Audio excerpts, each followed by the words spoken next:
Came from the mud.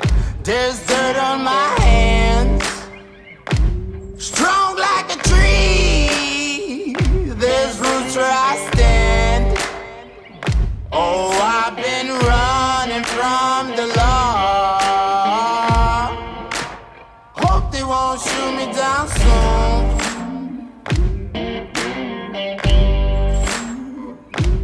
They sing on a sleepless night. Try to catch me howling at the moon.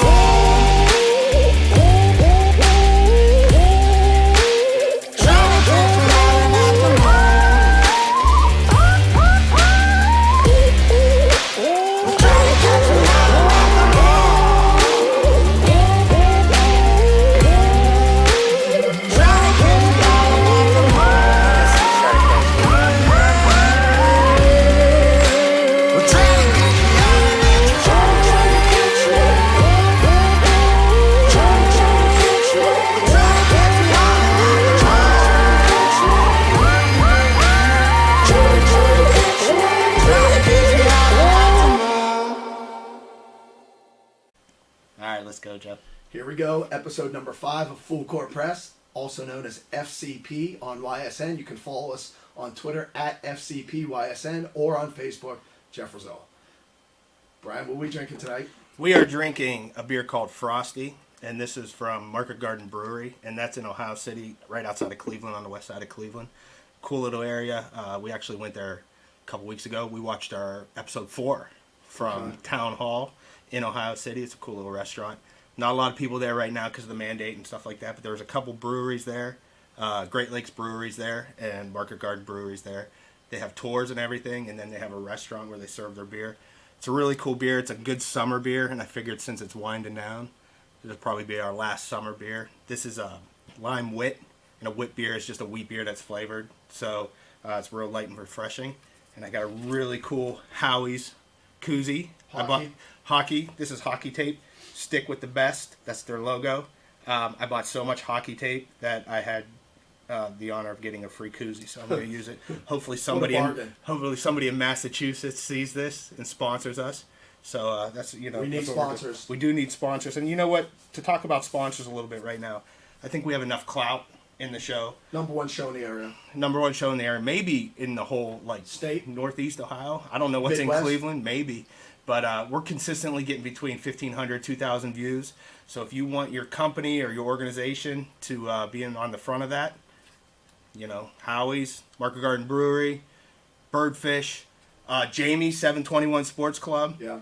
We need those sponsors. I think we have wouldn't enough. Want us representing them? I think there's a few people that probably wouldn't want us, sponsor or want us talking about them. But I think for the most part, if you want people to see it, we're the show to be on.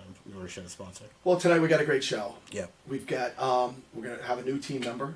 That's right. We've got Kevin O'Connell, superintendent of McDonald, coming on. Yeah, we wanted to look at COVID and what's going on with sports in a different perspective. Right. Being built in McDonald. We'll talk about that and just some issues that administrators have with sports and things they have to deal with.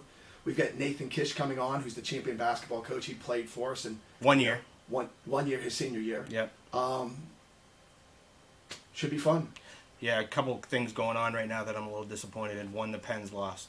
So, and your favorite team, you get them year in and year out. Nobody, you can't win a Super Bowl or you can't. They're out. They're out. You can't win a baseball championship, NBA. So your favorite team's probably going to lose most years. This year was difficult for me because of COVID. Mm-hmm. You're waiting forever for your favorite team to play. You get some games in, and then 4 games later they're out. So, but hockey, still playing. Baseball's playing with some issues. Basketball's playing. The other big news story is high school football.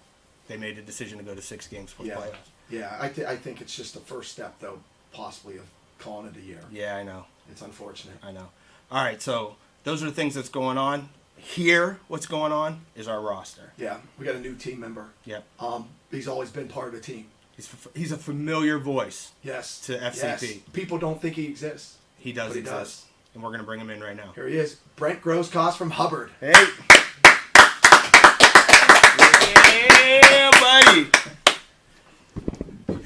Brent exists. I do exist. What's up, Brent? Brent, tell us a little bit about you.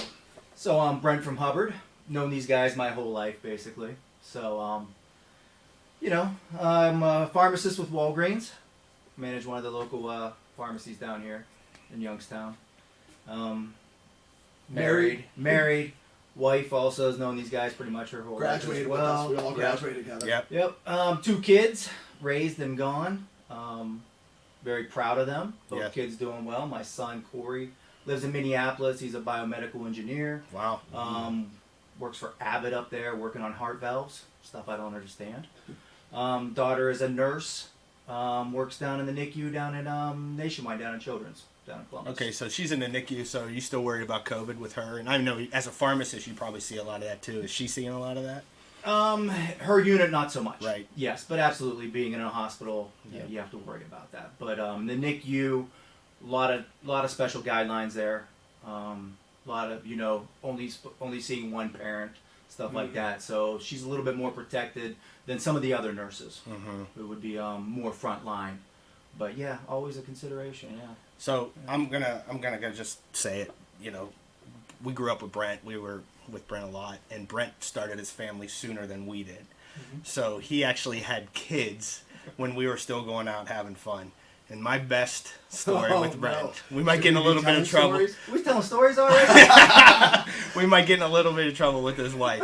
But my best story is we were going to go see a band in Pittsburgh one night. I'm living in my sister's basement, right? It's like I have my own apartment down there. We're with my buddy Tom. Brent's supposed to go out with us. Brent already has 1 kid at this point, right? So Brent's supposed to go out with us, right? And so he can't. He's not allowed for some reason. I don't even remember the reason. I don't even think that was Lisa at that time. But you weren't allowed to go or something like that. Was it Lisa? Was it? Do you remember? It was Lisa. It was Lisa. You could say. So we're like 5 minutes away from going to Pittsburgh, just Tom and I, right? So we're about to hear a knock on the door. Brent's like, "I'm in. We're going." Sweet. No questions asked, right? We all get in the car. We're in Pittsburgh. We're drinking. We're watching the band. It's midnight. Brent was like, "I'm going to have a second kid." Lisa just told me, and she thinks I'm doing laundry right now. Lisa knew the story. No. So, okay, we're going to get into some stories then. So, no, we're not getting into that. So, the best part of the story is we decided about 1 o'clock that we're going to try to watch the Steelers the next day because there's a game Sunday morning. So, we spend the night hammered. We get a hotel room. We spend the night. Smiley throws up all his chew and stuff. It's all over him when we wake up. We have no clothes. It's winter. We go to Kmart. Was it Kmart? Absolutely. We bought pants, jackets, hats, all Steelers stuff on them because we're going to the game. Hungover. We take a picture in one of those photo booths. It's somewhere. I think Smiley has it. We couldn't get tickets. No.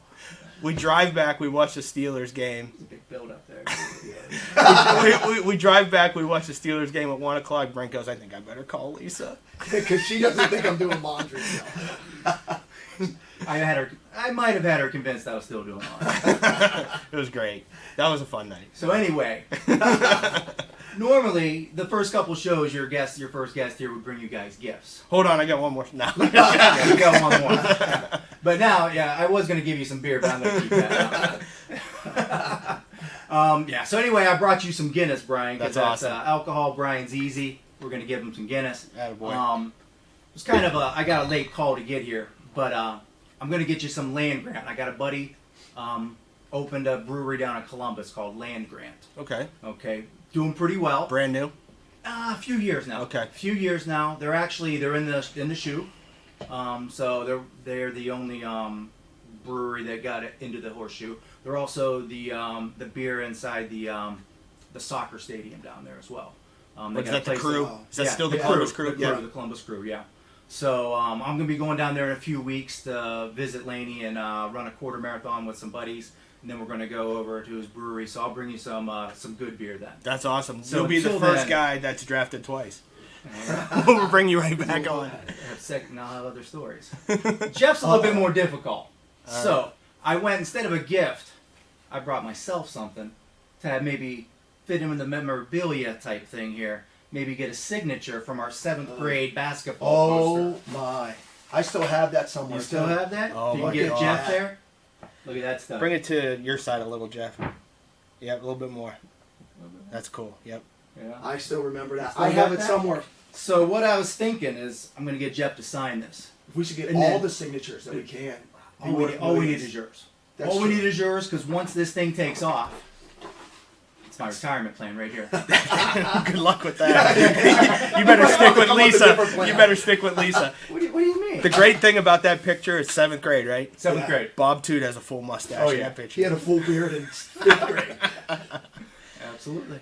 Well, Brent, you're now on the FCP team. So we debated what exactly was going to be your role. Are you going to be the coach of the team or the scorer?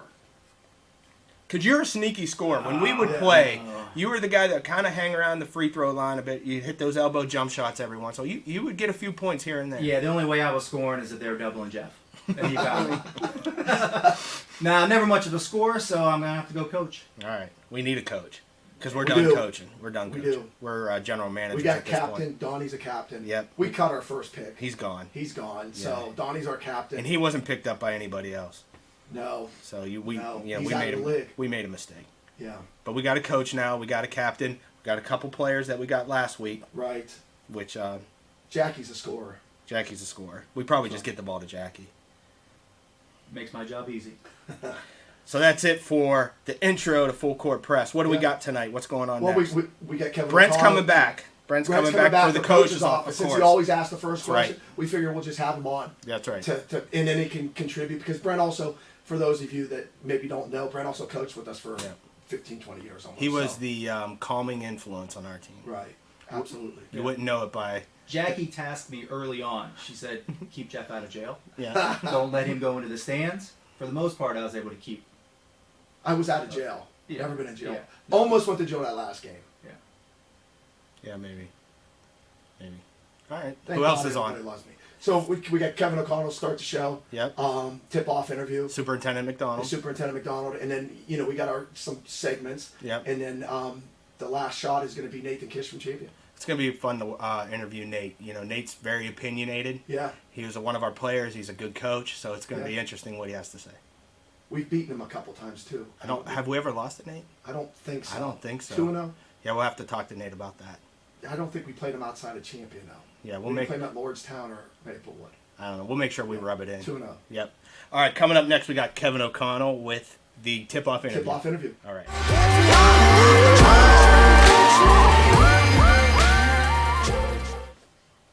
Here we go for the tip-off interview. We have Kevin O'Connell, the superintendent at McDonald. Kevin, just tell us a little bit about yourself. Yeah, I live here in McDonald. I've been married for 24 years coming up shortly here. Wow. So my wife Amy. I've got 3 kids, twins that are seniors this year, and my youngest is a junior, so pretty busy time for us. And you've been. Did you start at Maplewood as a teacher? Or? No, I actually started at McDonald. as That's a right. teacher. Yep, that's right. I spent my first 9 years in McDonald, then went to Maplewood for 8 years as the elementary principal, and now start my 4th year at McDonald. And you grew up here, so Yes. so it's Yep. like coming home. Absolutely. How's that for you? Is it- It's 99% good. Okay, There's a all right. 1%. There's certain days where you want to go hide, so I can go hide in my backyard. For the most part, people won't see me back there. But 99% of it's fantastic. Well, let's start with this. So McDonald's building a new sports complex. Looks very nice. It's coming along. When is it supposed to be completed?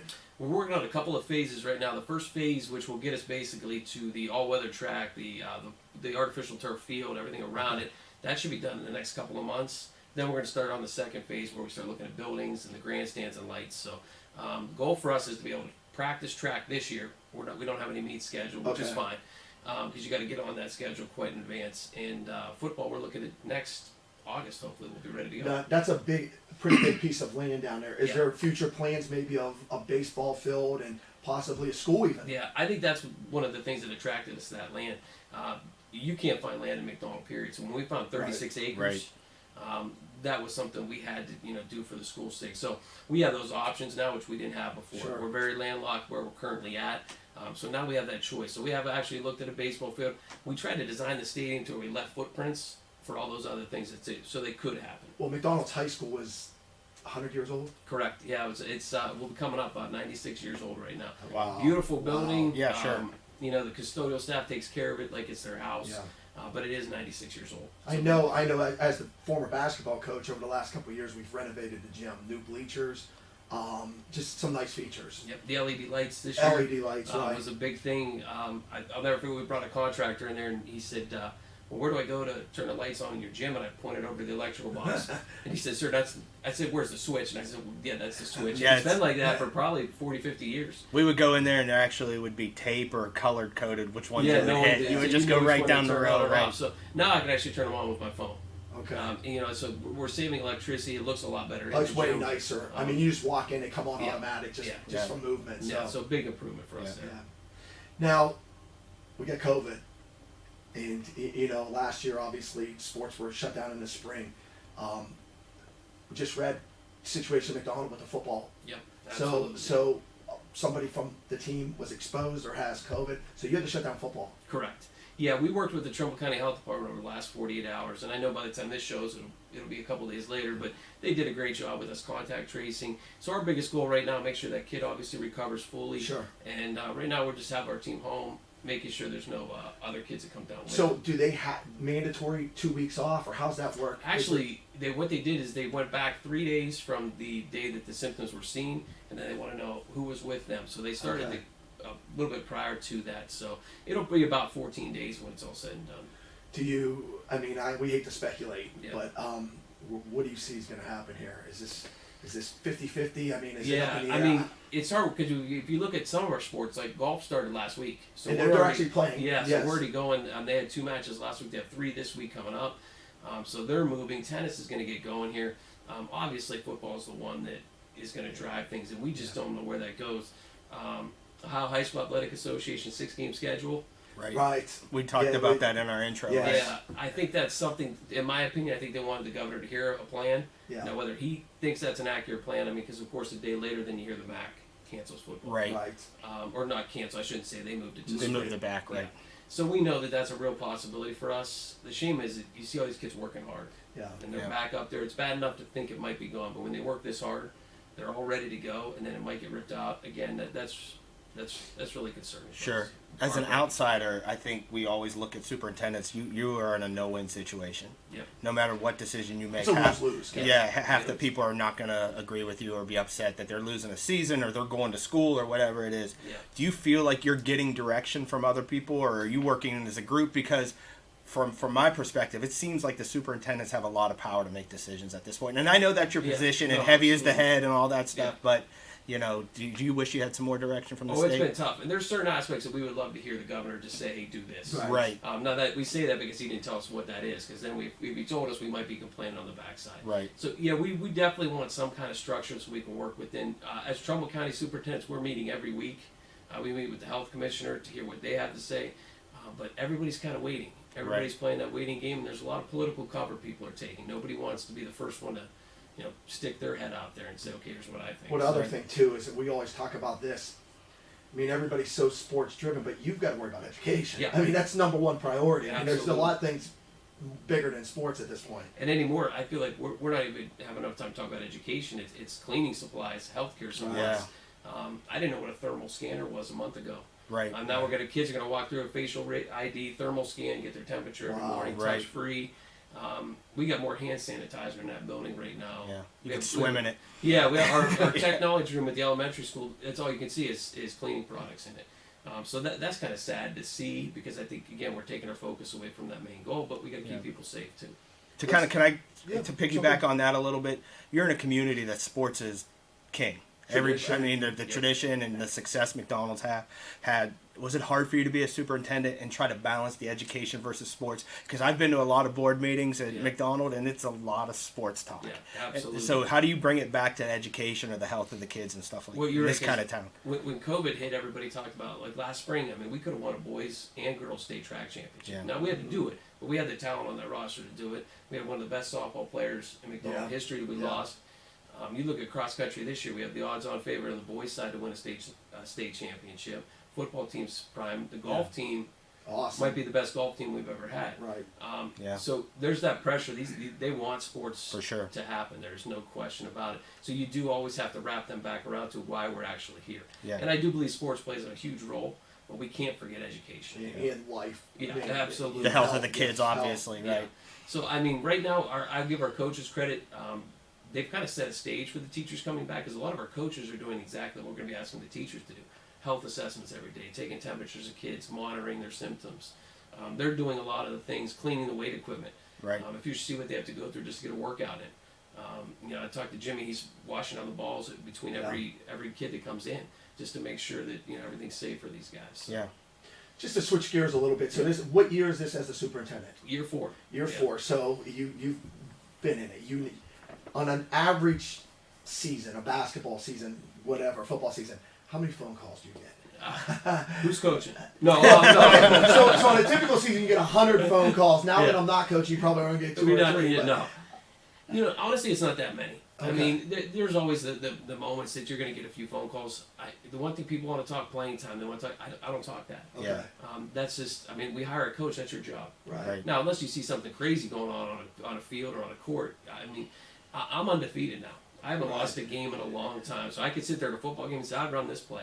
And I'll never know if it'll work because we didn't call it. And you do have a coaching background. You coach girls basketball. Yeah, right? I coached 4 years junior high boys. Okay. And then I coached 5 years as varsity assistant for the girls. So, yeah. But it is great sitting in this seat now because I can have some fun. I get to watch the game. Yeah. You miss the competitiveness to some extent. No pressure. No, it's great. Yeah, so, you get a lot of calls, but most of them are just people wanting someone to... Is it more difficult because you grew up here and people know you, so they feel like they have that outlet?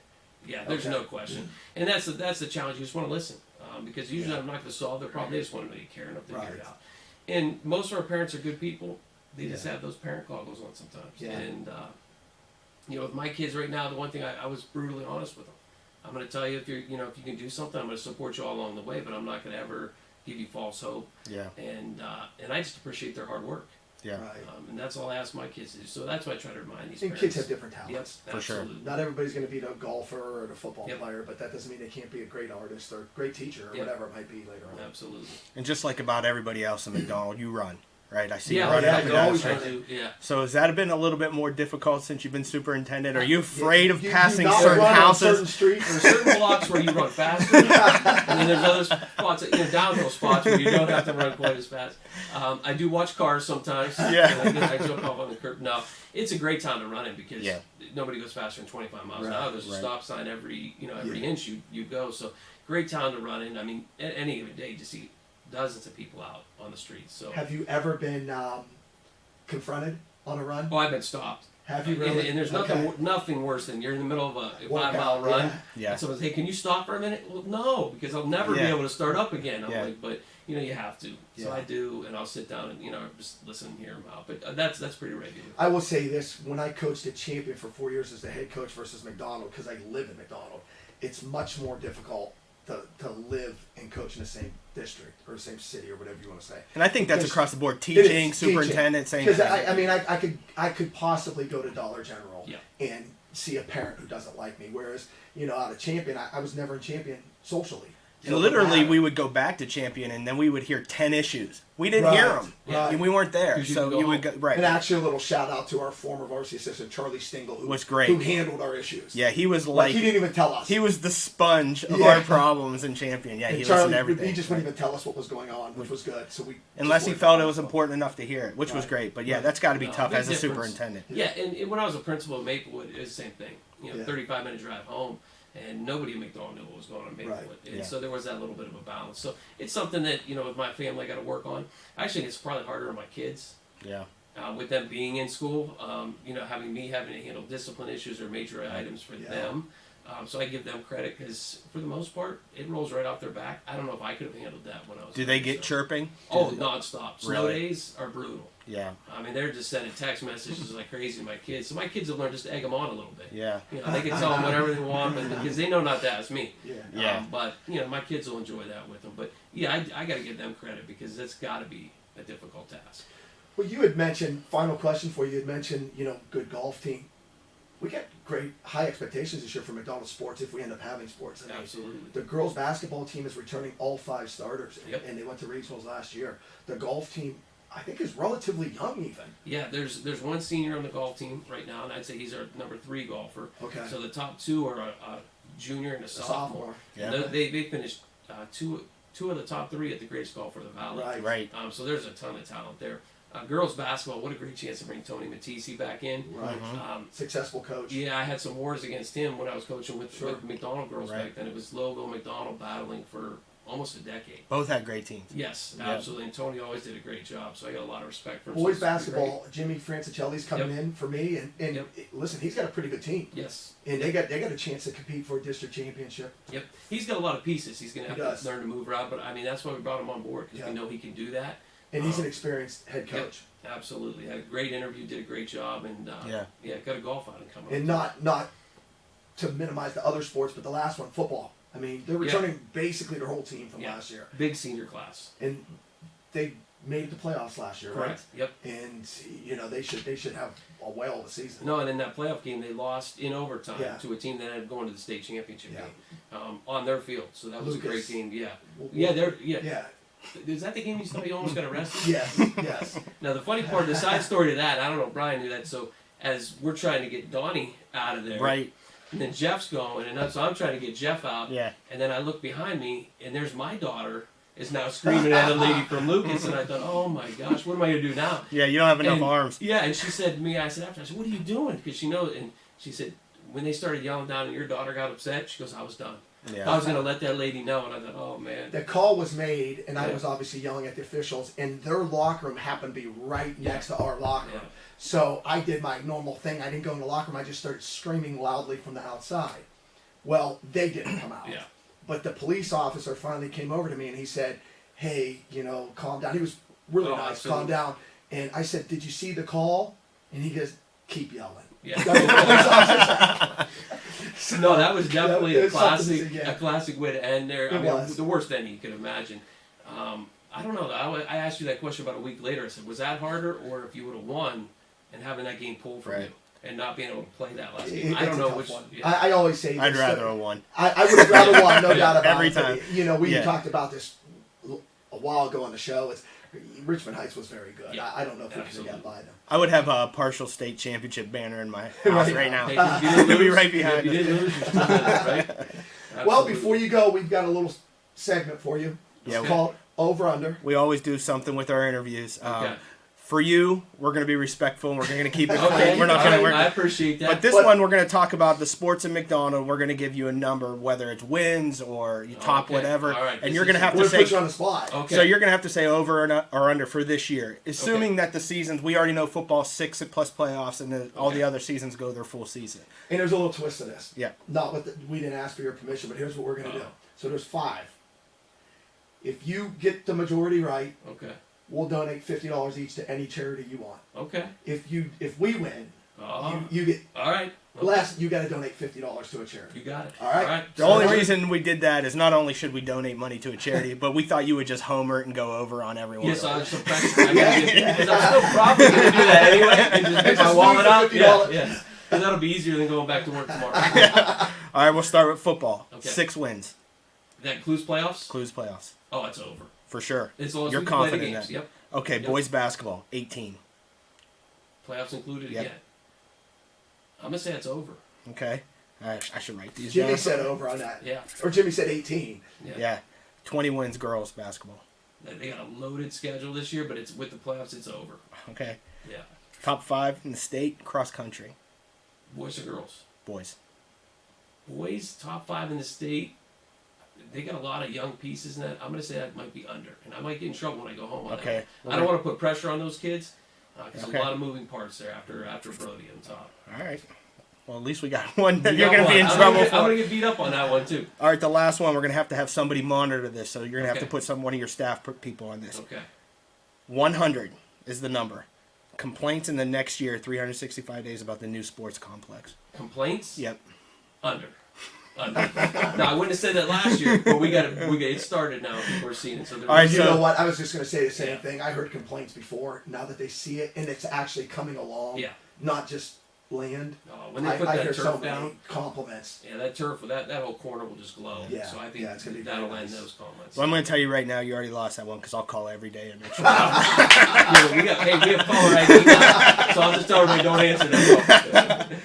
So, yep, absolutely. Well, All thanks right. for coming, Kevin. I mean, No, it was thanks for good, and having we like to get an administrator's perspective on what's For going sure. on, especially with COVID and everything. So we appreciate it. We got the coach's office next. Yep, coach's office next. And then we have Kevin coming back, and he's going to go against Nate Kish for Say It With Your Chest. Oh, Yes. They're going to have a little debate. Little Right. debate. Looking All right. forward to that. We'll see you in a minute. Thanks, Kevin.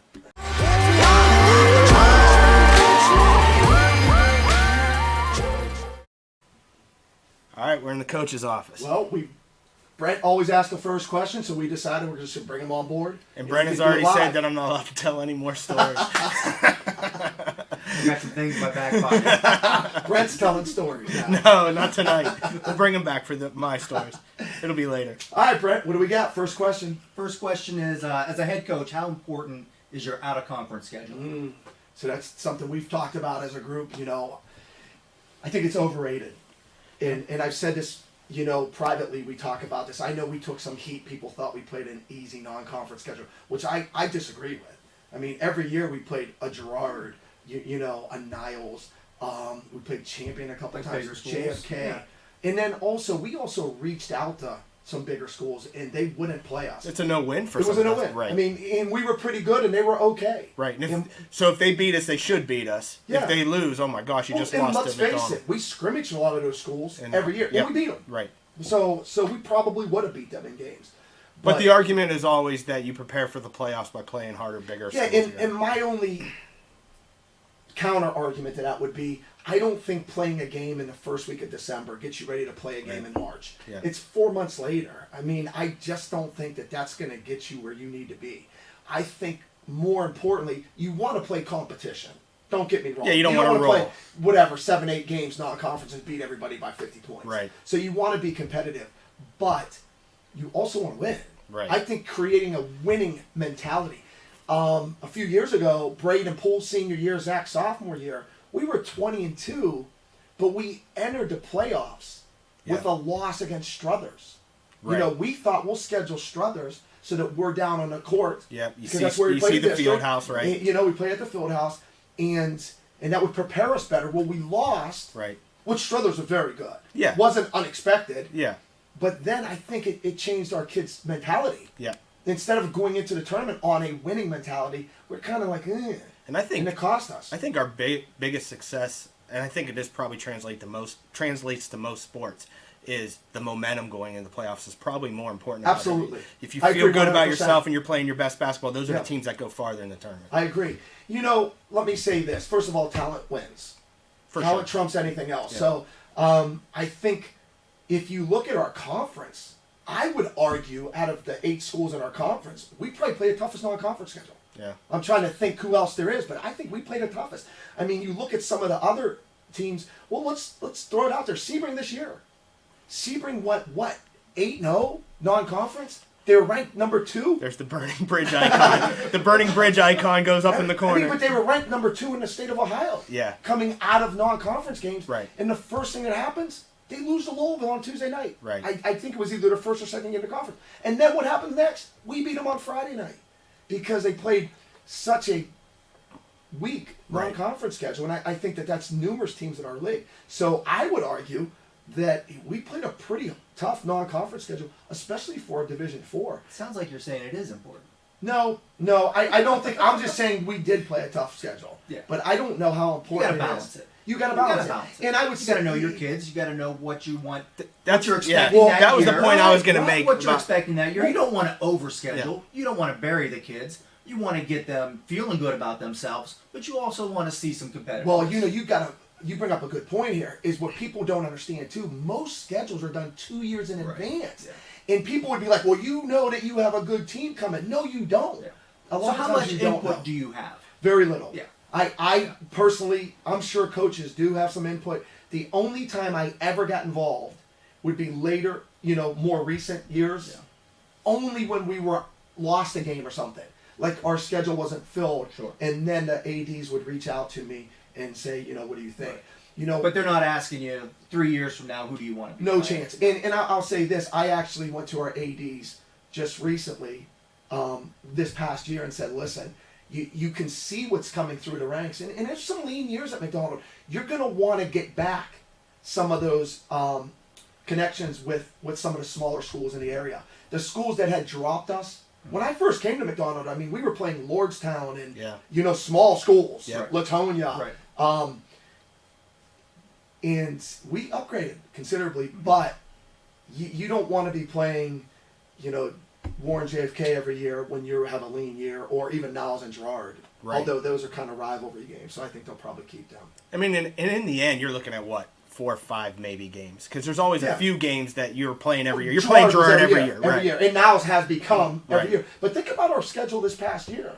I mean, Niles, Gerard, JFK, Bristol. I mean, those aren't easy games. I don't know who else they want you to schedule. I don't know either. But I would say that playing a game in the first week of December, I don't think is going to help you win a game in March. Right. Maybe if you played it later on. But I also don't think you should schedule games where you know you're going to lose. Like us scheduling, I don't know, Camp McKinley would be just stupid. Right. It just wouldn't even make sense. That's not good for us, and it's not good for them either, obviously. I think Brent's right, though. You got to know your team. Know your team. Sometimes you got to get some W's. Yeah. You know what I mean? Especially if you think your conference is good and you're going to get hammered in your conference, you got to go out and you got to get some wins. Well, your kids have to have confidence. When you're losing, nobody wants to play. Right. You're not going to get kids to play. Right. They'll go focus on a sport that they're going to win at. So I think you need a balance. Mm-hmm. But I also think it's difficult to schedule because it's 2 years in advance, and you don't know what your team's going to look at like 2 years in advance. Right. You don't know how many kids you're going to run out of there. You never know, especially me. All right, second question, and Brent, you're going to have to chime in on this one because this is in our wheelhouse. Mike from Hubbard wants to know, who do you think is the worst pro sports commissioner? We don't talk we don't talk a lot about pro stuff. We talk all high school stuff. So can we name them? So Bettman's hockey. I don't even know if that's one of the major sports. Gets buried. He gets buried. You think he's the worst? He's Silver and NBA. NBA. Roger Goodell. Manfred's baseball. Yeah. And then Goodell is football. Yeah. Who do you think, Brent? I'd have to go baseball. Yeah. Right now, because the guy hates baseball. The guy should not be a commissioner for baseball. So, I don't know his background. He's just a lawyer or something, a banker. Really doesn't even like the sport. So I'd go that. Bettman's a close second. Bettman's pretty bad. Is baseball the only sport that doesn't have a salary cap? Because football has a salary cap. To my knowledge. NBA has, I don't know about NHL. To my knowledge. I'm just going to shake my head no because I have no idea. I know baseball does not, though. Yeah. That's one of the arguments with the smaller market teams. Right. You can't compete. You got 6 clubs out there with all the money that are really going to be in it every year. Well, that's why it makes it tough for a Pirate fan. Yeah, and the Pirates. I know this. Every commissioner gets booed whenever they go public. So nobody likes the commissioners. It's not an easy. I mean, having said that, they get paid to be booed. I mean, it's a ridiculous amount of money that But you should at least like the sport. Manfred's on the record of not even. Doesn't watch baseball. Yeah. Doesn't even know the game. It seems like Adam Silver has a pretty good reputation. He's probably number one. Yeah. I'd say so. As far as I know he's supposed to work for the team owner, but I think the players like him. I think they do too. As far as any sport goes, I think he's probably got the most. He's out in front with their concerns, right? Yeah, and he'll talk about it, and he's not afraid to say, "Hey, listen, I'm siding with LeBron James on this. We agree. We're going to look at that, and we're going to take that into account." The other thing I think you have to give him credit for is no COVID. I mean, he's keeping those guys in a bubble. I mean, well, that's who the Beck's commissioner is right now. Whoever can keep them out of, shut down. If you can keep J.R. Smith at Walt Disney World, I mean, you're a pretty good commissioner, I think. I mean, so maybe Silver's the best. That's how I would rank it. Yeah. And Manfred's the worst. Yeah. That's his name, Manfred. Something like that. Is it Rob? I don't know. All right, so that's your answer, Mike. It's Mike always asks these. And Mike, I don't think Mike likes the baseball commissioner. I think it was part of the question. He gave us a little bit of a front for that, so I think he'll like that answer. All right, the last question is from John. He's from Austintown, and he says, and this is talking about competition. And as a coach, you embraced competition. You said in an earlier one that you love Tuesday and Friday, right? Do you find with full court press that you have competition? Competition for a show? Yeah, that's what the question was. There's no competition. I thought that was an interesting question. That's interesting. Yeah. Well, I don't even. What would be our competition? I don't know. We're different. We're not breaking news, so we're not up against 21, 27. Right. Those are like news stations. Even on the internet, you see Maludik posting stuff all the time. Yeah. That's not our competition. Yeah, that's not our competition. Yeah, we're doing a show. I think your competition is like Bill Simmons. Yeah. You know, you Yeah. gotta go big. Yeah. Yeah, we're Ryan not. Russillo. Right, Those- right, I that's agree. your competition. I mean, at one point I thought we were ranked #1 in the country, like podcasts. I don't. I Think saw we that. don't even I have a saw that. podcast. What do we have? I don't know. we don't even know what this is. I mean, I don't even know what local shows are like us. Yeah. I mean, maybe Austin Maludik, but I mean, with all due respect to Austin, he's a good kid and stuff, but I think he tries to stir the pot and tries to be nice. We just try to stir the pot. We Yeah. know we're not nice. I do too. The only issue I have with Austin, because I think that kid grinds, you know, He and I grinds. probably shouldn't say that because he doesn't work for YSN. We Yeah. love YSN; they've been great to us. But you know, Maludik grinds, and he puts a lot of work in. He's always posting stuff. It seems like he has a reputation of taking other people's stuff. I've heard it from a few people that like he'll repost stuff that and hey, whatever. The internet, you Yeah. can put anything you want out there. I even saw last week that he went to a sports card shop. Oh. And I'm like, Yeah, we've been sounds talking about sounds that like stuff. nerd alert a Yeah. little bit, but maybe Yeah. not. You know, give Yeah. him some credit, but that's not our competition. No, with all due respect to Austin, I've seen his shows. I mean, we're way ahead. Our only competition, I think, is when we want to stop doing this. It's us against us, I think. For Or that. when we want to go bigger. Yeah, we sign a You know, multi-million-dollar ESPN or something, contract, or Sirius Radio, or right? So that's it for Coach's office. I got one more question. Uh, You can dodge in this one. What, me or Brian? No, Oh. Brian hasn't put it on, but you know, you talk about not pulling punches and all that. So one question for you: what coach did you enjoy beating the most? we beat Throw a everybody. name. Throw a name. Yeah, Oh, you did. Which one gave you the most? okay, I the gotta most think about this. fulfillment. we have to think about because there's a handful of those. Right, I'm trying to think. Who did you enjoy beating the most? I got a name in mind. Okay, It's probably way off from yours. who I'm do going you to throw got? it out. John Collin. No, I don't. I mean, it was John Cullen has a John- great reputation, Right, that's so why everybody holds him up high. Exactly. So to knock him off, we yeah. lost to South Range the last 2 times we played them, but we beat them 3 or 4 times previous Yeah. when he was coaching. Yeah. We That's actually, what I always got we, a lot we of actually, fulfillment beating him. yeah, Because Zach's he- freshman yeah. year, I thought we kind of got screwed there at the end. We'd had You an definitely undefeated did. season. I mean, Definitely. we were up and they made a foul call with 2 seconds left to go in the game that I thought Right. was questionable. I mean, but I don't know. I think early, it was Craig Hannon. We always liked to beat Craig. We had, Well, we had a little. but then we started talking to him a little bit Yeah, more and found out yeah, that he's actually yeah. a pretty nice guy. Yeah. So it's like that softened that. You know what I mean? Craig's first game as a coach was my first game back. Okay. Okay, so we go into that gym, we go into Gerard, and the first thing that happens is Craig forgets to put people in the scorebook. We end up shooting like 6 or 8 Yeah. or free throws. Yeah. There was like 2 or 3 technical Yeah. fouls. And they were up on us really big at halftime. Do you remember? Yeah. And Craig Randall was a star. Right. And we were face guarding He him. just got frustrated. And then we he stayed quit. in his face. He Yeah. quit. And then we won. We He just quit, ran them yeah. up. We ultimately we beat them by I think double figures. Yeah. We ran off the court. And what Craig tried to do was do the same thing to Zach moving forward. He Yeah. put a guy in his face, and that never bothered us. They'd like come to their sidelines, and I'd offer the kid water. Yeah, yeah. Like I'd go, here, you want a drink or whatever. Yeah, So but that's funny. softened too, though. Pull punches. Who do you got? I'm trying to. Who do you like Honestly, beating? I don't know. I know we loved beating everybody. Everybody. I mean, Brian Clark. We loved Nathan beating Kish, Sebring. We loved beating Sebring. Brian Brian Clark. Clark. I mean, Brian. I mean, he was a Brian good beat coach. us.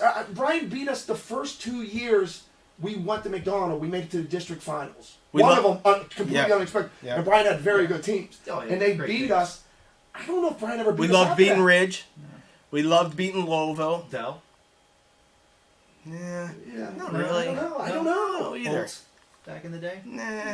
I honestly, Roy. nothing We jumps. never beat Roy. Right, you know, Well, a Roy, couple We times. couldn't beat Roy. But let's be honest, Roy That's- Sembach, yeah. of all the coaches we've coached against, he's had the greatest success against Yeah. us. We won some games against them, Yeah. and we lost some that we were winning in like the last seconds of the Do you game. know how many guys you got a losing record against? Well, Roy, Roy. that we played regularly. I mean, Yeah. not 1-0. Yeah. Just Maybe Roy. Just Roy. I don't know. I mean, there aren't many. Roy might be the nicest guy in the world. I Roy's don't great. know. Hey. But we couldn't beat him, and I don't like him. Are you out there, Roy? Brent does not like. I don't you. like him. Nicest guy in the world, maybe, but you get that rep. I don't think Yeah, it's because you're crazy on the Yeah. sideline. People don't like you because they don't beat you. That's my opinion. It's not because he's so loud or he's yelling Yeah. at his players or anything like that. I think it's because they just don't beat you. Well, I remember I feel that years way ago about there was a younger coach in the area. I had already been coaching for 15 years. And he was similar to me, very energetic, and they lost bad. 20 games. I don't know if they won a game. And I heard a lot of people go, man, he's such a good coach, he's very passionate. Me, on the other hand, it's like, he's an asshole. He's an asshole. He scored 100 points, and 130 he against screams Ridge. at his kids, and blah, blah, blah. But, I don't know if there's one coach that I really enjoy. Let me say this. You know me. We enjoy beating everybody. Right. And we want to beat them bad. Yeah. It's just who we are. But one coach, I don't know. But one coach that we struggled against was Roy Sembach. And I can still remember 2 or 3 of those games where we had to lead with like 5 seconds left to go in the game. And something crazy happened. Mm-hmm. One time we boxed the kid out on a shot to the wall. Yeah, that was Greg Birch, if you're watching. Yeah. Foul. Kid makes 2 free throw, sends it overtime. One time we had the guaranteed overtime. We missed the layup. Yep. Still tie score, and our guy fouls the guy. Yeah. Puts him on the line with no time left and makes 2 free throws. These So were 20 years ago. You remember? I know, Yeah. I'll never forget those games, and that's a shame. Yeah. But You hated Seabass. what was his name for real? What was that? Earhart? Yeah, was that? Yeah, I didn't like him. He like the Latonia coach. Well, he was just like thinking like that they're gonna beat us and all that. And then when we beat him by 50 points, he'd be pissed and like call us cheaters. Yeah, call us Mick And then he Transfer. would go on yapping and talk about us. Yeah. Like I don't like Alright, it. I thought We hated them all. I don't know. No. He hated them all. I wish. Listen, I hate them all. Yeah. Dude, let's real I thought quick. beating We still everybody. on? Yeah, Let's- we're off know? now. Are you hitting? Yeah, we're still on. Hey, real quick. Who's the coaches we like? Bug Thompson. Bud Thompson, love Bug, Bud. definitely Bug, yeah. Bud, love Bud. Procopio. Yeah, Procopios are great people. Which is crazy. We like Craig Hanna now. Yeah, Craig, because I also think, Craig bitched and moaned a little bit, Yeah. but it wasn't like you guys are cheaters or stuff. It was just more Yeah. us competitors. He was competitive. Yeah. Steve Miller, obviously. Steve Miller. Yeah, Steve and I are good friends. Yeah. Who else? Dolph Carroll. Dolph was a good guy. Yeah. Dolph, I like Dolph a lot because there's no bullshit with Dolph. I think in the end, the people that we like is because they didn't make excuses. Right. Like, It was a win or great game. lose, we're just going to play. And they can compete with you. They could. Mostly, Yeah. mostly competitive. You earn the games respect, and- right. yeah. Yeah. Nathan Kish from Champion. Nathan's on the fence. I'm not sure. Nathan wasn't a grinder. I think I'm going to hear about that in the interview coming up later. That's a good question, though. That is a good question. All right, that's it for Coach's Officer. This is going to be like a 4-hour show. We can't bring Brent back for anything. So thanks, Brent, for coming in. Up next, we have Say It With Your Chest. We got Kevin O'Connell coming back, and he's going to go out against Nate Kish. And they're going to debate mandatory playing time in 7th and 8th grade. Should be a good one. Yep. See you in a minute.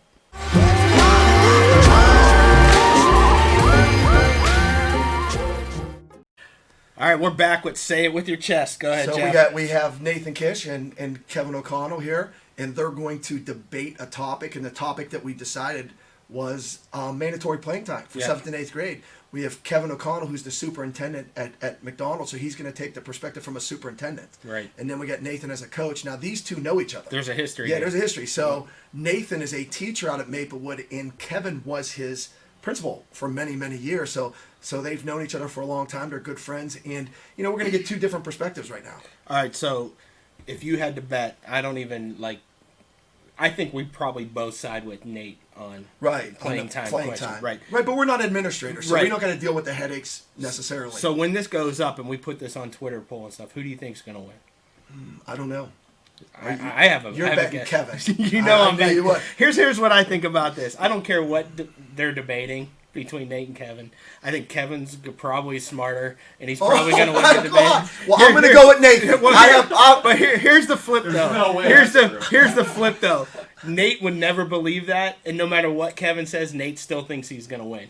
I'm going with Nathan. Nathan, I have your Thanks, back. Coach. I appreciate that. We've All had right. a lot of debates, So- but never won. So what happens? You can't win with Nate no matter Well, what. what we're going to do here is each one's going to get a minute to open up, and then they'll have like a minute or so to respond to each other, and then there'll be a 1 or 2 minute free-for-all. All right, so mandatory playing time. Mandatory playing time, whether or not every kid in 7th and 8th grade should play in a game. 7th grade, mandatory playing time, 1 minute for Nate. He's arguing no. He's arguing as a coach that no. Okay, here, you ready All to go, right, Nate? Nathan, Ready. are we All right, ready? 1 minute, go. I'm going to take the side of no. Every kid should not play. I think it's totally different than it was in 2000 when we were coming up, or in the 90s. You have 3rd grade, 4th grade, 5th grade, 6th grade basketball. By the time you get into 7th and 8th grade basketball, number one, I think kids are already determining whether they want to play the game or not. Number one.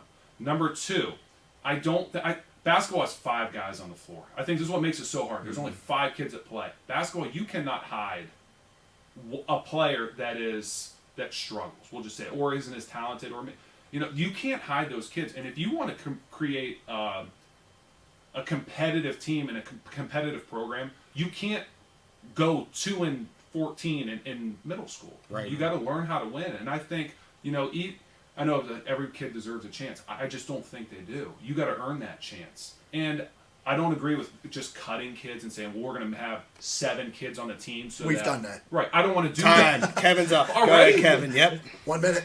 Yep. I thought we were going. You got to talk a lot Jeez. faster. Go ahead. Yeah. I'll So get a rebuttal. when we're talking about mandatory playing time, Yeah. I don't think it has to be equal playing time. So we're talking about creating a team. In a basketball practice, when I coach 7th grade boys, if you're gonna have a competitive practice, you need at least 10 guys that are competitive with each other. Because I got to run 5-on-5 stuff. I got to have my 6 through 10 guys push my 1 through 5. So it's easy to think they're just going to show up every day and push and practice, but you got to give them a little taste in the game too. So when I say mandatory playing time, it doesn't mean equal. It just means they can't sit the bench every single game when you're 8th, 9th, and 10th, but expect them to come into practice and be sharp and just want to be there every day. I think, how do you push your point guard? Have a point guard that's busting them in practice every day, getting after them. Plus, that point guard gets a couple minutes in a game, you don't know what he'll show on that floor. Maybe you end up playing both point guards together. So, mandatory playing time. Plus, you got to look at, we want kids active. We can't have kids sitting at home. We say as administrators all the time, I want kids doing something. So, the more 30 seconds, Nate. Go. What am I doing right now? I'm not the You can- smarter you- one. Man. So you All respond. right, hold on. You want me to pause this and give you Pause another- No, I'm ready now. All right. So you get 30 seconds to respond. Whatever you want. No, I mean, what I was saying is I don't want to cut. I think we just agreed we don't want to cut kids. But I think it's almost just as harmful to a kid to go, all right, I'm going to throw you in for 2 plays in the end of the second quarter so that you can get your playing time and you're never playing again. I just think we should motivate kids and try to get kids to understand that not everybody's going to be great at something. If you want it, you have to work at it. You have to come to practice every day and work at it. And try. I guarantee you, if you're the hardest working kid in practice and you win every sprint, you're not overly talented, you're going to play just based on effort alone. That's time, Kevin. 30 seconds. And you'll see that. I coached 7th grade teams where the best player by the time they got to be a senior, they were my top 12th player on that team. Right. So sometimes you don't know that. You can see a kid who just hasn't blossomed yet. You guys talked about him. I want to show Adam Streb. I had him in 7th grade, maybe 12th best player. Right. Now, I was crazy that year. I kept 18. I'd never do that again. I was running hockey lines in. Yeah. You have to have that competitiveness in practice. You got to go at it. But there's only one way to do it. You got a kid, he wants to play.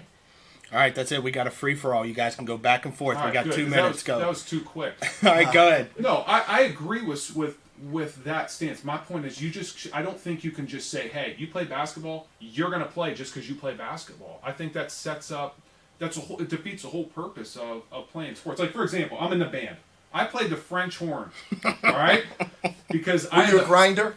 I was a grinder. He never showed up for practice. He was I played the French horn because I had to go work. I'd walk to the bus stop. My dad said, "You play an instrument, but you're playing whatever the school will give you."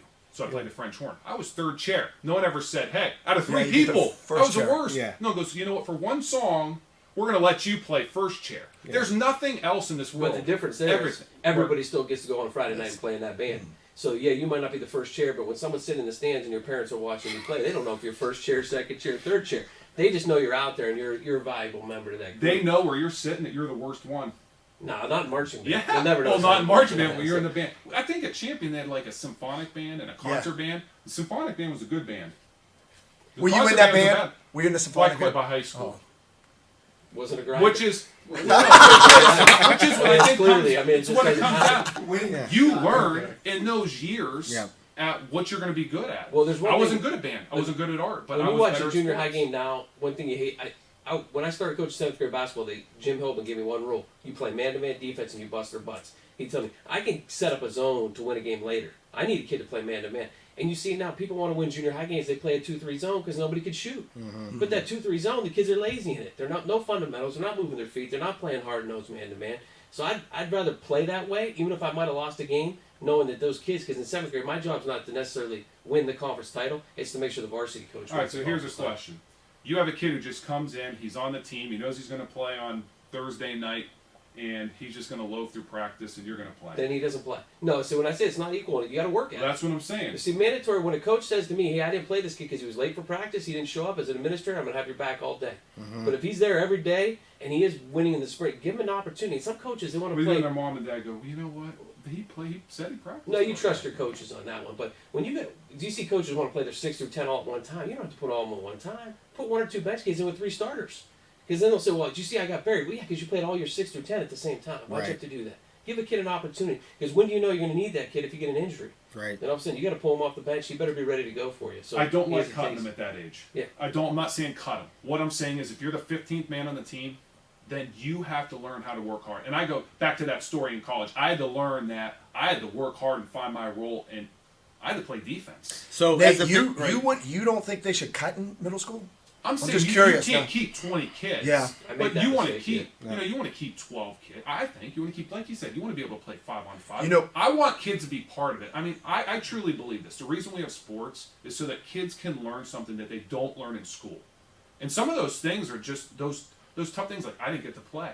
Well, what'd you do in practice to prove to your coach that you played? You know, another thing is though that the parents have to be able to say, well, Johnny didn't play. Yeah. Like you got to say, hey, you His need to story's work why. at it. Here's Right, what you right. need to work on to work at it. And I just think those little things are what makes sports great, and that's why we have sports, not just to hand a kid a spot just because he's on the team. I'll butt in here. A few things. I'll take Jeff in this argument.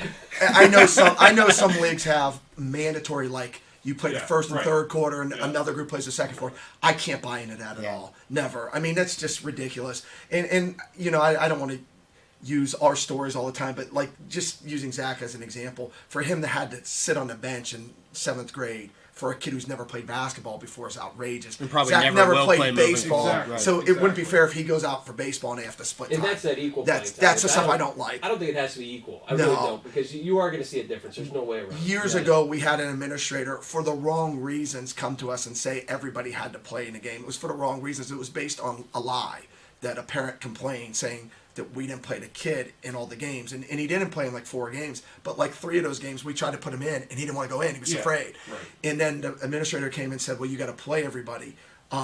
So what we did the next year is we cut down to 7, 8 kids. We said, if you're going to make us play everybody, we're going to keep the kids that can play.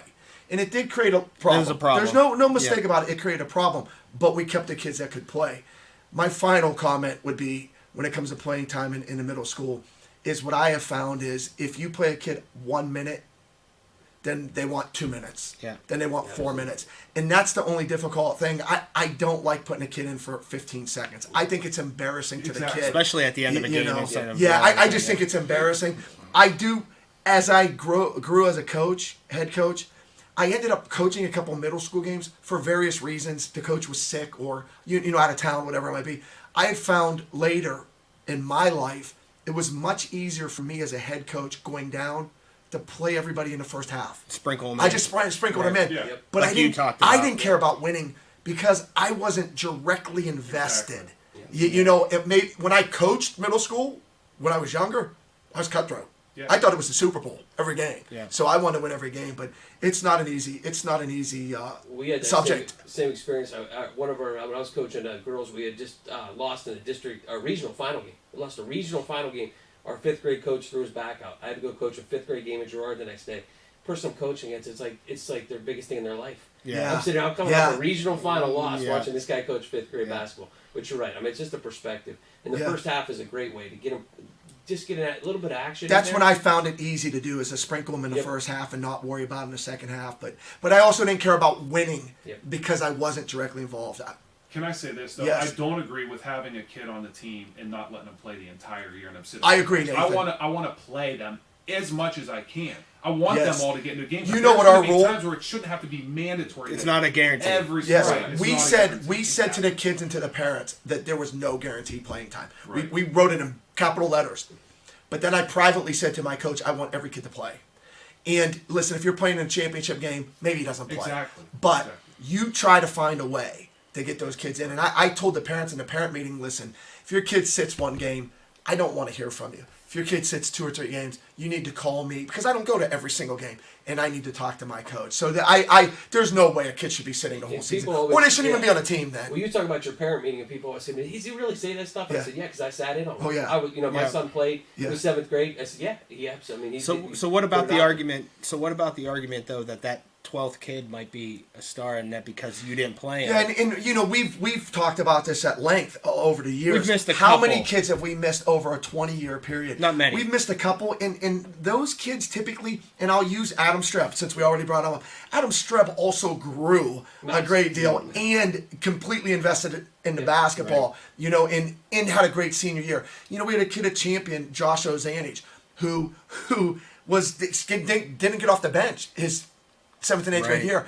But then from his sophomore to senior year, basically, he grew 6 inches. He went from 6 foot tall to 6'7", and he ended up playing as a senior and getting a basketball scholarship to Walsh.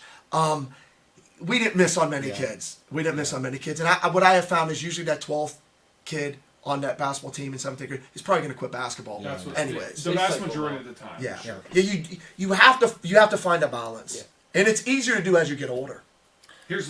Can I Go ahead. No, Yeah, please. go ahead. So here's It's all my you. last thing. Yeah. Say you come into a program that hasn't had a lot of success. They're known for being, a softer community. They're not. How do you change that culture if you say that we're going to go 2-12 every year in the middle school and we're going to play everybody and we're just going to lose? How do you change? Nathan, you know me. You're talking to me who believes that winning breeds winning. You're preaching to the choir there. If you beat a team in 7th grade and 8th grade, in the back of their mind, they're always going to think you're going to beat them in 9th grade and 10th grade and 11th grade. It doesn't always happen that way, but it doesn't mean it. But I believe winning breeds winning.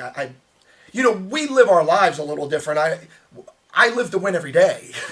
I mean, it's just who I am as a competitor. So the moral for me of this and what I've learned here is that I undervalue Nathan too much. I think Nathan did a pretty good job. yeah, he did a very good job. Which I He's a little smarter. I've never given you enough credit. Is what I've learned in the last 9 minutes. That was a good discussion, and you know what? The truth is, you've got 2 different perspectives. For sure. You've got a superintendent who has to deal with the headaches eventually, Yeah. and then you got a head coach who wants to win and wants to build a program, and it's a fine line. You know this when your name's attached to it, like.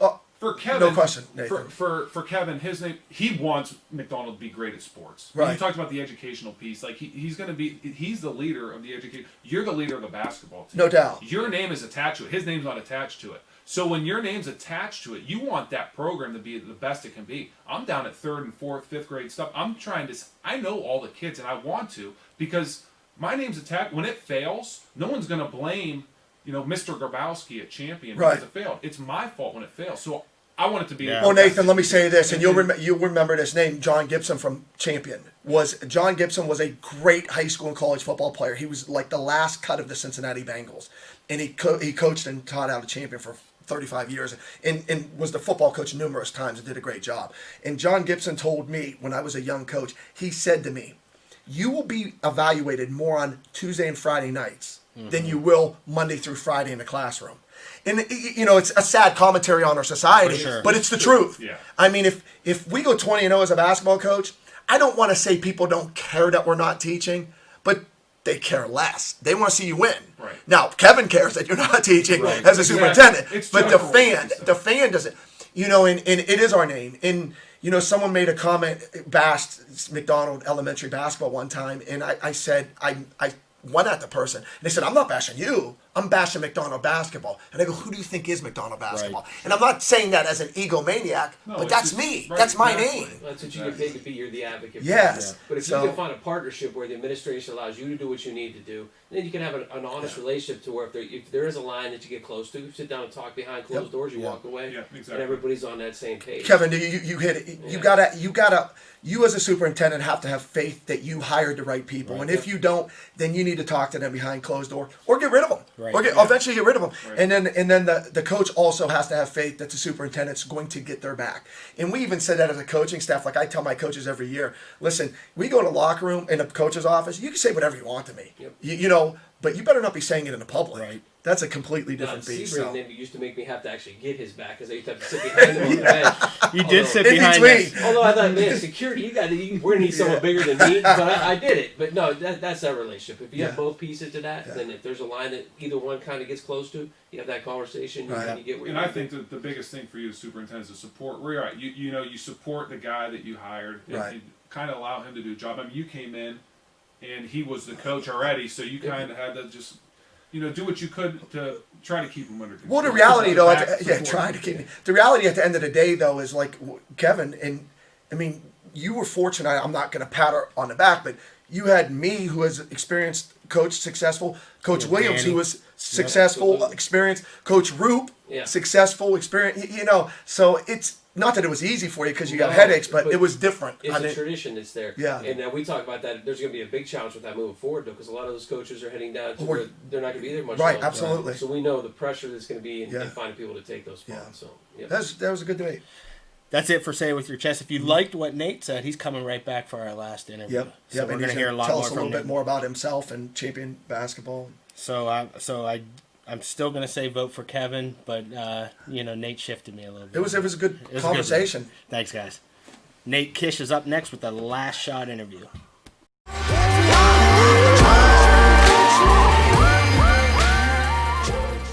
Here we go. Here we go. We got the last shot interview. We got Nathan Kish. He is the boys basketball coach at Champion High School, and Nathan played for us. Nathan, tell us just a little bit about yourself. I've been married for 15 years. To a Champion graduate. To a Champion grad, yeah. 99. Did she I graduate with you? Year A year older. and a half, okay. Younger than me. 9-year-old and a 7-year-old boy. Okay, both go to Champion. Both go to Champion. And teach at Maplewood, 4th grade, coach at Champion. Now you've coached, been a head coach at several different places. Started off at Lordstown for 2 years. Matt Urchek, who's a coach now at Maplewood, was at Maplewood for years. I was ready to be a head coach. Took the Lordstown job for 2 years. When he resigned, I was there for 6. Had kids. Maplewood's about 15 minutes, 20 minutes. You did this at Champion. Yeah, sure. You drive, and then I'd come home and coach Pee Wee baseball or help with soccer. And then I'm driving back out for open gym and driving home. You're in the car for an hour and a half. And, Right. love the Maplewood kids. Still love the Maplewood kids. Maplewood's a great place to be. But it just made it easier on my family. Like my wife wanted to do something, she couldn't do anything. Right. Now, I'm Right 4 there. tenths of a mile Yeah. from the school, and she can drop them off, and they can hang out, they can shoot around, they can play in the office, whatever they need to do, and Yeah. she can have a life. Right. And it's made it a lot easier on my family. Yeah, we talked to Kevin O'Connell earlier about being the superintendent in McDonald, so living in the community that you have a high profile. Do you see some of that in Champion as the coach there? Is it You go difficult to a grocery sometimes? store. Is it difficult? I don't honestly. I haven't seen much. I mean, I've only been there for 3 years, but Champion's a little bit different than I think a McDonald. In the fact that McDonald's small, isn't it? It Like is. that 1x1 One square square mile. mile. One Everybody's square mile. kind of. And Champion's a little more spread out. It's just a little bit different. I mean, geez, part of it with COVID, you don't see anybody. Right. Yeah. You don't do really anything, but I haven't had any issues with it so far. And I Yeah. think I'm far enough removed. I don't know a lot of the people that, the people I'm coaching now, I wasn't friends with when I was in school. Okay. So it's all kind of new. It's all, and I think teaching at Maplewood, I guess I'm not there constantly. Right. So Was Champion your dream job? Did you want to go back to where you played, or that didn't matter to you? Honestly, it didn't matter. Okay. I love Champion. I live in Champion. I think it's a great place. But I didn't go back there because it was my dream job. I went back there because it Made made more life sense. Made so your life much easier. Yep. I know, Nathan, when I left Champion, everybody said he's leaving because there's no talent. There's all this stuff. Listen, there's lots of reasons why I left. My kids were young, Yeah. super young. But one thing is, like, if we had a game, an away game, school would end at 3 o'clock. The bus would leave at 5 o'clock. I couldn't go home. I lived a half an hour away. It was Exactly. super difficult. Yeah. And that's what you talked about. I mean, going back and forth to someplace that's 20, 30 minutes away. And then even summer stuff. Like, coaches like to be there half an hour early. Well, those hour and a half or 2 hour summer sessions became 4 hours. Exactly. So It's a lot of time difficult. away. Yeah. Yeah. Yep. You brought up, Coach Higgins talked about, being in the community and parents. Just out of curiosity, you've been a head coach for 10 years. Yeah. 10 years. What's been your worst parent problem? Honestly, I've been really lucky with parents. Okay. I would say the worst parent problem has been maybe with a parent who thinks their kid should have played a little more. Yeah, playing time. Yeah, and it really wasn't even, a kid got hurt, and they felt like, the kid worked hard to try to get back, but he just wasn't himself. I felt he wasn't himself. Yeah. Couldn't move like he needed to. And I even think the kid felt like that, but it's just hard, I think, for parents to see their kid try to come back, not play, be disappointed when they come home. Yep. But I've been very fortunate, honestly, to have good parents. Well, as my kids grew up, it's hard to be a parent. Especially seeing your kids play sports, and you always want to see your kids be successful. However, I think most of the problems at coaching is over playing time. Yeah, I mean, for sure. And parents see their kids through a different lens. And only their The kids. coach. Yeah, Yeah, absolutely. only their kids. Speaking of that, are you planning on coaching your kids? How do your kids love basketball? Are you putting them through the ringer already? Or what? I try not to put them through the ringer. Yeah. I have one who loves sports. He does a pretty good job. He's going in 4th grade. And then I have my youngest son who's not really into sports. Yeah. But, I mean, sports isn't for everybody. Absolutely. I mean, I if he agree. wants to be in the marching band, or be in band, or be in some type of, I don't care what he does. Right. I just want him to be involved in something and, learn the things that sports teach you. I mean, that's Yeah. what sports are all about. But I try not to put him through the ringer yet. They're in 3rd grade. Here's the thing. I don't want to push them. I don't want to absolutely just be an animal Yeah. when they're in Yeah. 3rd grade. For sure. Now, I will say, when he's playing these 3rd grade tournaments, I turn into it. Like, I have to remove myself from the bench. Yeah. Because I'm going crazy, and I think for me, I don't know how you coached your son. I don't know. It's You know, we're going one to see thing- as time goes on. Yeah. Do I say right now, do I want to coach him? I believe there's a lot of coaches that could coach him, that could do just as good of a job as Yeah. I can. You don't But feel like you have to have your hands no, on I that do the whole not time? no, I don't Yeah. feel like You that. know, Nathan, one thing that we really didn't talk about basketball much at home. We really didn't. We left it at the gym. Yeah, and that's that's something I think that, all coaches with their kids have But to try to do. you were tough on Zach. In the I mean, gym. you pushed him Oh, in the hard. gym. Yeah, no doubt. No kid had it tougher than Zach. It's Right. hard to coach your own kid without. And I think once the kids get a taste of that competition, Yeah. is when they start to want it more. Yeah. Prior to that, there's I'll dribble, but You guys, once they get that what competition- age you start saying, all right, let's go, we're doing ball handling drills. Right now, I'm just trying to encourage my kids. All right, we all complain that all the kids want to do is play video games, or they Right. want to play Fortnite, or Yeah. they're on the iPad, right? So if they want to do that, we set a timer on their iPad. They're getting under an hour. There's on nothing the wrong with iPad. that, They yeah. can go outside and play the rest of the Right, time. go But do yeah. something else. I'm It not doesn't even- even have to be basketball. I get these or discussions all the time. Go play wiffle ball. Right. Like, kids don't even do that anymore. I think a lot of just learning how to play sports and being competitive and learning how to win is just go and play in backyard sports. Yeah. The kids don't go play flag football, or Right. I don't know. Maybe that's just my kids. I They walk around think- all day and kind of look at each other and. Yeah. I think it's almost individual on the kid. I think the kid has to want it. Yes. You can't be yes. forced upon him. My son plays hockey. He's in youth hockey. He goes every day. So And he wants to. Yeah, so he's either shooting in the garage, we have a tarp in the garage, or we're taking him to the ice. But some days when we don't have access or something, like, it's a half an hour on this little, like, stick handling device he has, this machine. But at least he does something for every day, but he wants to do it. Like, he's driven to do it. If he wasn't, I can't force that on him. It's not going to do him any good No. Right. if I'm forcing him to do it. I just want my kids to be active. I don't know the age when you go, hey, let's go. But I think for us, they it was know fifth and it, sixth Nathan. grade. I mean, but Yeah. we were in 5th grade before we even played on a team. I mean, think Right, about what the kids are different doing time. now. Yeah. So Yes. Yeah, and even in 5th grade, it really wasn't, for you guys growing up, it wasn't super competitive. No, I mean, it it was was- these local tournaments. Exactly. Now there's AAUs, and they're ranking players and Right. everything else. Right. Before we start talking about our past and how we knew you when you were a youngin', let's talk about what's going on with you. How's your team look this year? What do you think for your basketball team this year? A basketball team this year. I have a group of great kids. Good summer. Good. We had a good summer. Kids showed up. I think COVID they got the taste of what it's. They want to play. Yeah. So they were there. Yeah. I think this year will be physical. I think we'll play hard. We need some scores to emerge. Really? We need a couple scores, but I think if we can score a little bit, we're going to be okay. We're going to Yeah. be competitive. Yeah. You got some athletes. We got a lot of football kids that are Right. just tough, hard-nosed kids, and they'll get after it, and they kind of pride themselves on that physical play. So that's where we just got to score more than 40 points a game to win. We got to score. Yeah. So that's going to be our weakness. But I think if we can find. But you some think you kids- can lock some teams down though too? I think we can play good defense. Yeah. Yes. And we're not going to be big. Is that a We'll be- struggle for you though? Because you were a scorer. Is it hard for you? Do you I thought- struggle with understanding Why can't you just make that shot? I mean, I think not really. Okay. I think I've coached long enough now that you just know some kids can put the ball in the hoop, and Yeah. some kids aren't as good, and you try to establish roles for each of your players. And the Right. kids that are better shooters, I'm sorry, they're just going to shoot more. I mean, Yeah. that's just the way it is. You can only have one best shooter. That's Right. that. I yeah, mean, right. yeah. so you That's our philosophy too. Yeah. That's I mean- how we coach. and I think the most important thing for high school kids is if you're a 4 rebound, 3 steal guy a day, that's all you do. Mm-hmm.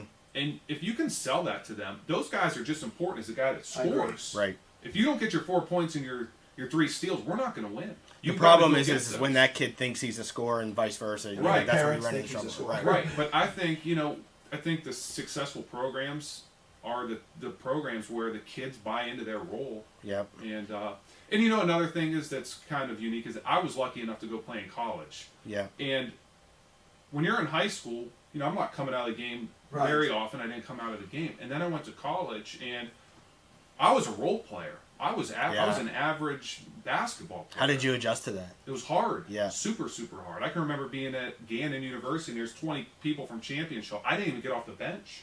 Yeah. So I kind of had the perspective of, I was kind of in, I guess, both sides of the coin.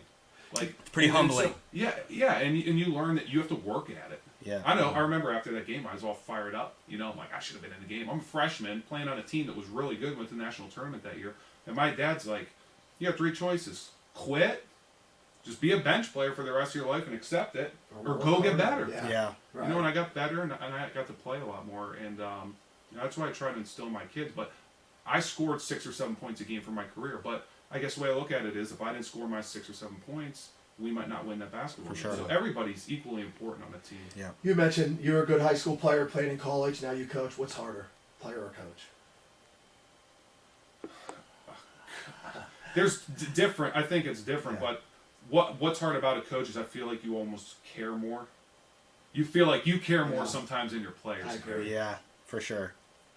So, which will The probably players- lead to the next question, Well, the next comment. I know it's coming. No, the player.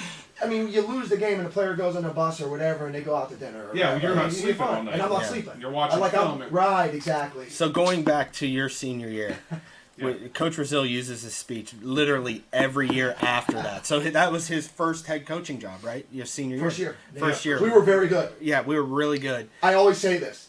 Go If ahead. I had them today, or Oh, even 10 yeah. years ago, you're undefeated, and you win a district championship. If we were better coaches when we coached Yeah. you, for sure, you There's guys no would have question. had a better There's no team. question. I was a rookie. We had to change you guys' mentality a little bit because you guys didn't win. You guys had the talent, but you didn't win previously. Then we started off so great. I think we started off like 8-0 or something Yeah. like that. We're Yeah. ranked high in Ohio, and we finished strong. But we We only were- lost like 4 games. yeah, we were Yeah. I think 16-4 or something like that. But there were things we did that we just were young. Yeah, We but didn't know. at the same time, like looking back, you guys did a really good job with. You guys did what you had to do with our team. We had some guys that we needed some discipline Yeah. that necessarily hadn't been there. Good players, but Yeah, just I mean, need yeah, So discipline. before we get into that, tell Oh, the God. 20-year Nate Kish story that you told to every team since. No, so we were the night before we were going to play Arsenal in the district semifinals.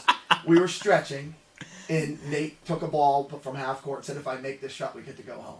And I know Nathan didn't mean it the way it came across, but we tell that story every year. Go ahead.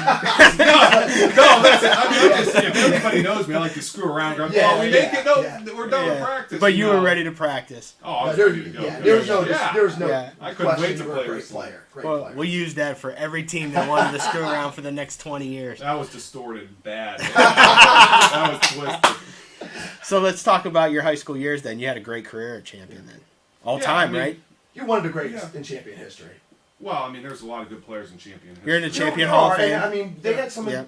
Craig Kuzma Craig went to Kuzma, North Carolina State. Yeah, he won a national championship with He didn't them. play much, did he? Though, and I don't mean it disrespectfully No. towards him. I mean, but I don't know, but I mean, I he's don't playing know. with David Thompson, and Yeah. he's competing with those guys every day. So, he was and good. you were the all-time leading scorer. Just got beat a few years ago. But Yeah. I mean, started 4 years. Yep. Yeah, so I had a great career, Yeah. great experience. Yep. But, you guys coming in, though, you guys kind of changed that mentality a little bit. Yeah. We had guys, Ricky Von Bergen, I always say, is the greatest teammate I've ever had because he had your back no matter what. Yeah. No matter But, what. you're talking about Greg Virch. I mean, popping year before he's elbowing Greg Birch on On the purpose. screen, And yeah. he'll do whatever he could. Yeah. Where you guys kind of ended that stuff where, they're not running a letter for every word, every swear word. Yeah. No, I actually keep that. But Yeah. it, just things that we needed. Some kids on our team needed that, and then I think you guys do a really good job. Your whole careers of just getting kids to work hard. Yeah. I think that's your strongest.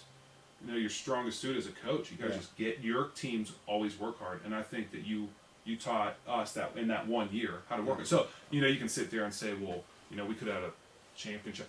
Either way, you guys I think did a really good job of instilling that in your players. We always talk about this story too. We coached against each other one time.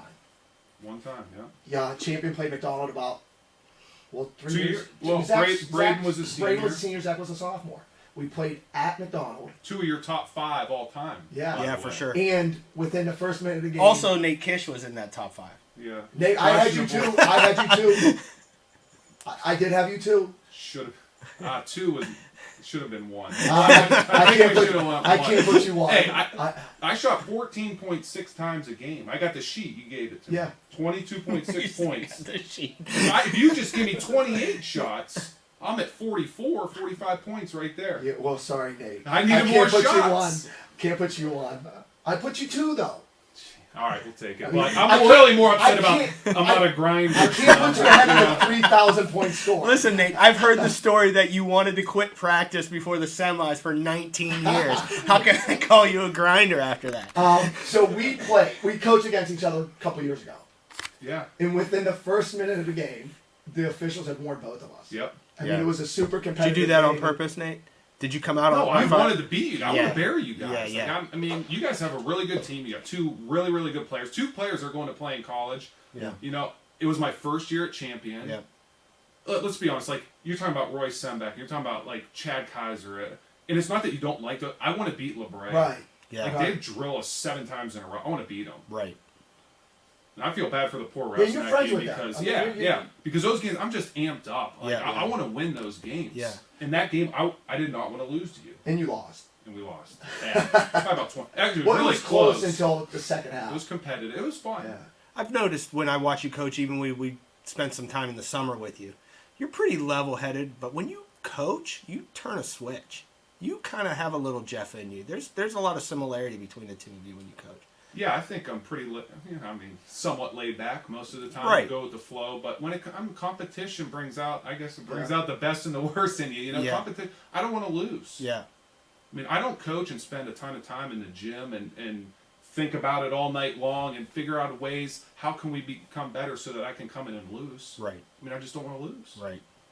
And the other frustrating thing is you tell a kid once or twice, you can tell them again. Like, how many times do you have to tell a kid to do something before they do it and you get mad? Like, think about it for your Right. kid. Yeah. You tell them to clean their room, they don't clean their room. How many times are you going to tell them to clean their Right. room before you get Right. lay down the hammer? Right. Right? Yeah. And so I think basketball is like that. So you want another frustrating thing. There it is. Yeah. It's frustrating. So What that's is why your I turn biggest that pet switch. peeve with That, the that kids might this be year?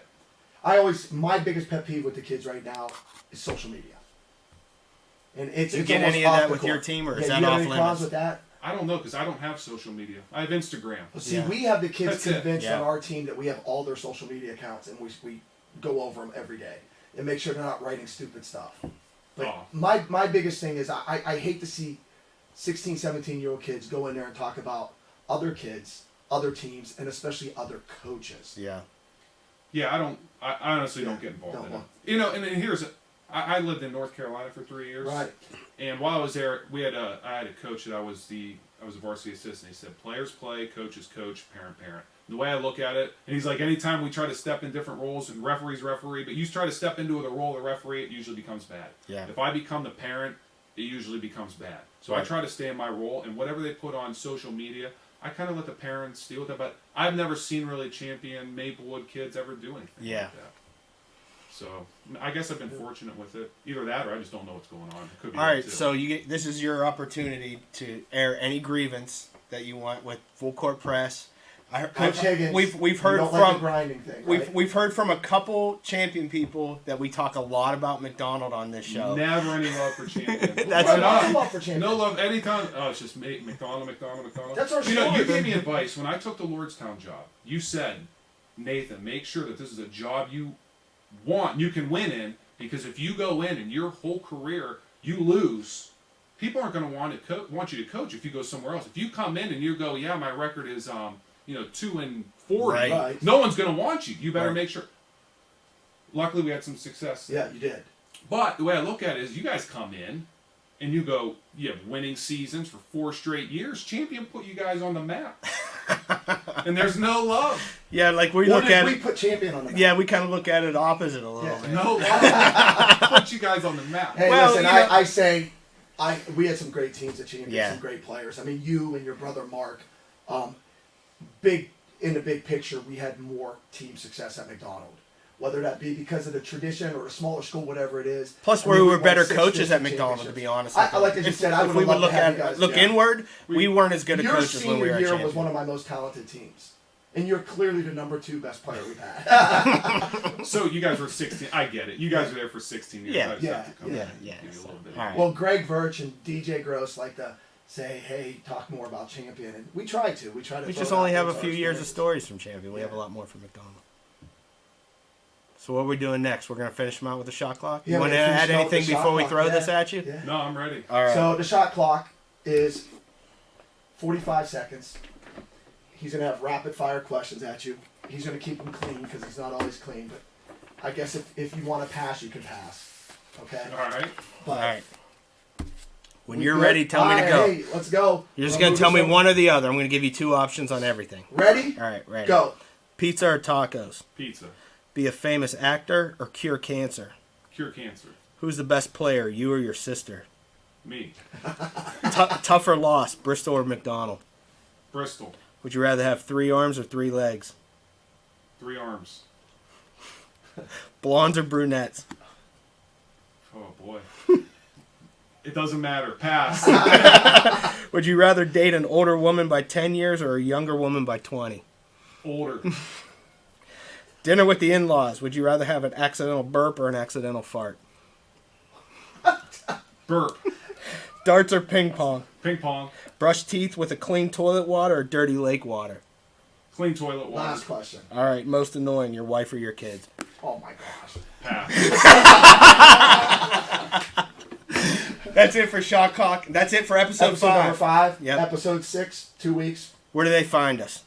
Well, they can find us on Twitter at FCPYSN Yep. or on Facebook, Jeff Brazil. We want to thank Nate Kish for being here tonight. Yep. Thanks for the having me. Champion Fun. Stories. Thanks Kevin O'Connell, Superintendent. McDonald. Yep. Yeah, he's got a lot of stress in his life now. And our boy Brent was here tonight, so we Brent want was to thank here, them all. so, So yeah, thank see you them all. guys in a Great couple show. weeks. All right.